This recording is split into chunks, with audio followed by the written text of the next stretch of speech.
আসসালামু আলাইকুম। Hello lovely ভিউজার্স, দেশ ও দেশের বাইরে সবাইকে আত্মর রিকোয়েস্টে স্বাগতম। আজকে নিয়ে এসেছি ঘরে থাকা গোশত দিয়েই তৈরি করে নিতে পারবেন বিফ চাপ রেসিপি। সো দেখতেই থাকুন কী কী লাগছে। খুবই সামান্য উপকরণে তৈরি করে নিচ্ছি এই বিফ চাপ রেসিপিটা। ফার্স্টে এই জায়গায় আমি দিয়ে নিচ্ছি গোশত। অবশ্যই এটা সলিড গোশত না, এটা বাসায় থাকা যে গোশত থাকে সেই গোশত দিয়ে আমি একটু স্লাইস করে কেটে নিয়েছি চাপের মতো। আর এই জায়গায় প্রয়োজনীয় মশলাগুলো দিয়ে দিচ্ছি। এই জায়গায় আমি দিয়েছি আদা পেস্ট প্রায় হাফ চা চামচের মতো, রসুন পেস্ট 1 চা চামচের মতো, আর পেঁয়াজ পেস্ট দিয়েছি 2 চা চামচের মতো। তারপরে যে গুঁড়া মশলা আছে সেগুলো দিয়ে নিচ্ছি। এই জায়গায় আমি ইউজ করছি হাফ চা চামচের মতো নুন। এই জায়গায় আপনারা চাইলে টেস্টটা বুঝে দিয়ে নেবেন, লবণ কম অথবা বেশিও দিতে পারেন। আর ধনিয়া গুঁড়ো দিয়েছি 1 চা চামচের মতো। আর মরিচেরটা ঝাল অনুযায়ী যারা স্পাইসি লাভার স্পাইসিটা বুঝে দিয়ে নেবেন, আর স্পাইসি যারা কম খান তারা স্পাইসটা কম দিয়ে নেবেন। আমি এই জায়গায় 1 চা চামচের মতো মরিচের গুঁড়া দিয়েছি, দিয়ে একটু ভাজা গুঁড়া দিয়ে নিচ্ছি, ভাজা জিরার গুঁড়া দিয়েছি। আপনারা চাইলে ভাজা জিরার গুঁড়াটা পরেও দিয়ে নিতে পারেন যখন এটা করবেন। আমি দিয়ে খুব ভালোভাবে মিশিয়ে প্রায় 8 ঘন্টার জন্য রেস্টে দিয়ে দিয়েছি। আপনারা চাইলে আরও বেশিক্ষণ রাখতে পারেন বা ইনস্ট্যান্টও তৈরি করে নিতে পারেন।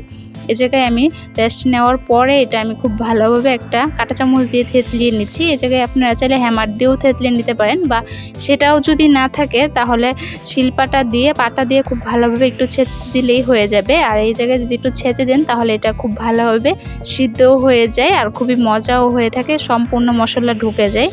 আর যদি ভিডিওগুলো ভালো লাগে তাহলে অবশ্যই রিকোয়েস্ট রইল একবার হলেও ট্রাই করে জানাবেন কমেন্টে যে কেমন হয়েছে। ইনশাল্লাহ আশা করবে ভালোই হবে, কারণ আমি ট্রাই করি আপনাদের মাঝে আমি বেস্টটাই নিয়ে আসার। যদি বয়েজে কোনো ধরনের ভুল ত্রুটি হয়ে থাকে তাহলে ক্ষমার দৃষ্টিতে দেখবেন। ভিডিও যদি কোনো সমস্যা হয় তাহলে ক্ষমার দৃষ্টি দেখবেন, কারণ আমি আস্তে আস্তে ইনশাল্লাহ আপনাদের সাপোর্টে আমি আপনাদের কাছে বেটার কাজটাই নিয়ে আসার ট্রাই করব। আমি আমার সাধ্যমতোই যাতে আপনারা আরও বেশি আমার ভিডিও দেখে রান্নার প্রতি ইন্সপায়ার হতে পারেন। এই জায়গায় আমি দিয়ে দিচ্ছি বেসনটা আমি খুব ভালোভাবে দিয়ে নিচ্ছি, দিয়ে ভালো করে কোট করে নিচ্ছি। এই জায়গায় যদি বেসনটা না থাকে আপনারা চাইলে ময়দা দিয়েও কোট করে নিতে পারেন বা ব্রেড ক্রাম্বস দিয়ে, কিন্তু বেসনটা দিয়ে কোট করলে ভালো হয়ে থাকে। সো যদি না থাকে সেটাও বলে দিয়েছি। আর এটা কিন্তু হুবহু প্রায় রেস্টুরেন্ট বাংলাদেশি হোটেলে যেরকম চাপ পাওয়া যায় ঠিক সেরকমই টেস্টটা আসবে, ইনস্ট্যান্ট তৈরি হয়ে যাবে। আর আমি এই জায়গায় গুঁড়া দুধ ইউজ করেছি ম্যারিনেটের সময়। আপনাদের কাছে যদি গুঁড়া দুধ না থাকে তাহলে টক দই দিতেও পারেন, সমস্যা নেই, টক দিলে আরও বেশি ভালো লাগবে। সো এই বিফ চাপটা কীভাবে কী করতে হয় টিপস অ্যান্ড ট্রিক্স সব কিছু এই ভিডিওতে দেওয়া আছে। এখন আমার এটা কোট করা হয়ে গেছে। আর যারা নতুন রাঁধুনি আছে তাদেরকে বলবো ভিডিওটা শুরু থেকে শেষ পর্যন্ত দেখবেন, নতুন পুরাতন সবাই। এরকম আমার মতো অনেকেই বলতে পারে নাও হতে পারে, এর জন্য বলবো যে সম্পূর্ণ ভিডিওটা মনোযোগ সহকারে দেখে তারপর ঠিক এইভাবে ট্রাই করেন, ইনশাল্লাহ দেখবেন এর থেকেও বেটার লুক আসবে। এই জায়গায় আমি একটা প্যানে তেল দিয়ে দিচ্ছি। অবশ্যই বিফ চাপটা ডুবো তেলে ভাজবেন, তা না হলে কিন্তু এটা ভাজা হবে না। এই জায়গায় আমি ডুবো তেলে দিয়ে দিচ্ছি। অবশ্যই চুলার আঁচটা ফার্স্টে মিডিয়াম টু লোই থাকবে, কারণ সব কিছু বাজার ক্ষেত্রে মিডিয়াম টু লো আঁচটা রাখাই ভালো। আর মিডিয়াম টু লো আঁচ না রাখলে এটা সিদ্ধও হবে না, আর একদম দেওয়ার সাথে সাথে হাই স্পিডে দিলে পুড়ে যাবে, কিন্তু ভিতরে যেই সিদ্ধটা আছে সেটাও হবে না, ওভার কুকও হবে না এবং ক্রিসপিনেসটাও আসবে না। সো কিভাবে কি করতে হয় বিফ চাপটা অথেন্টিক স্টাইলে আমি সবই বলে দিয়েছি।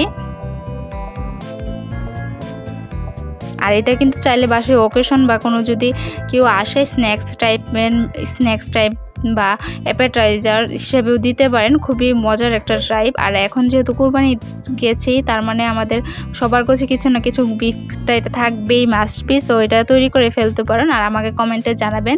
তাহলে যারা নাকি নতুন অবশ্যই চ্যানেলটা সাবস্ক্রাইব করে দেবেন। আর ভিডিও ভালো লাগলে অবশ্যই লাইক কমেন্ট শেয়ার এবং সাবস্ক্রাইব করে নোটিফিকেশনটা অন করে যাবেন। যারা ফেসবুক পেজ থেকে দেখছেন অবশ্যই ফেসবুক পেজটাকে ফলো দিয়ে একটা লাইক দিয়ে একটা শেয়ার দিয়ে যাবেন। আর আস্তে আস্তে দেখতেই পাচ্ছেন ভাজতে কিন্তু কালারটা খুব সুন্দর লালচে আসে পড়েছে।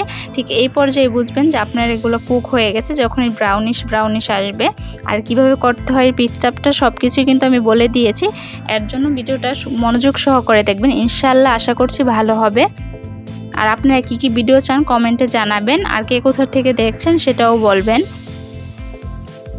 আর অবশ্যই এই জায়গায় কিন্তু সাদা তেলটা ইউজ করতে হবে, কোনো ধরনের সরিষার তেল দিয়ে করতে পারবেন না, কারণ সরিষার তেল দিয়ে করলে এটা ভাজাও হবে না, বাবেলস উঠবে আর এটা টেস্টটাও আসবে না। এখন ভাজা হয়ে গেছে, আমি একটা সস দিয়ে সার্ভ করে নিয়েছি। আপনারা চাইলে যে কোনো জিনিস দিয়ে এটা সার্ভ করতে পারেন। সবাই আমার ফ্যামিলির জন্য দোয়া করবেন। আজকে এতটুকুই বিদায় নিচ্ছি, আমি আপনাদের ফ্যামিলির জন্য দোয়া করি। আসসালামু আলাইকুম, আল্লাহ হাফেজ।